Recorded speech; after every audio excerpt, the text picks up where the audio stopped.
kui sul on tahtmine koha püüda ja ei ole millegiga minna, et siis võid kindlasti kirjutada mulle või helistada ja lepime mingi aja kokku, vaatame hea ilma ja lähme koos koha püüdma.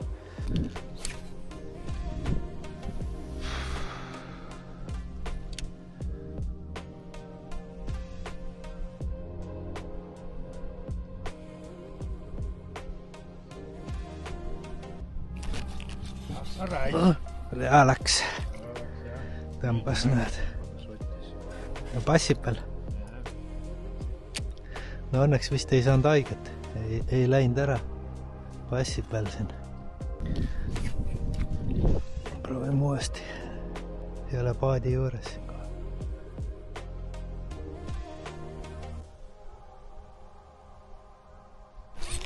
Nüüd jäi küll, kaua sa mängid siin?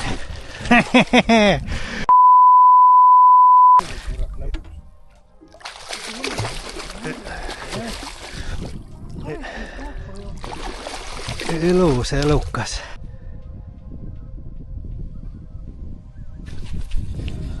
Noh, nägid, kuidas tehakse? Võtsi mul nina alt ära. No aga ma ütlesin, kuhu visata ja sa ei viskanud sinna, sa ei tahtnud.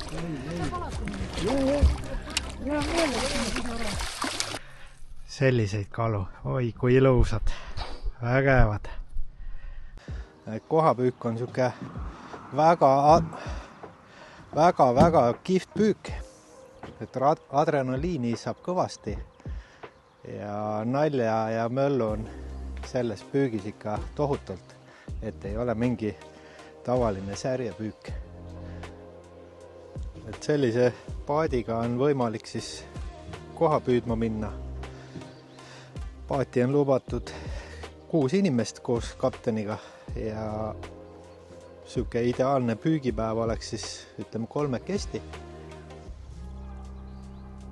Ja saab sedasi koha püüdmas käia või siis midagi muud, mis iganes kalu, meriforelli, ahvenat, haugi, mis iganes.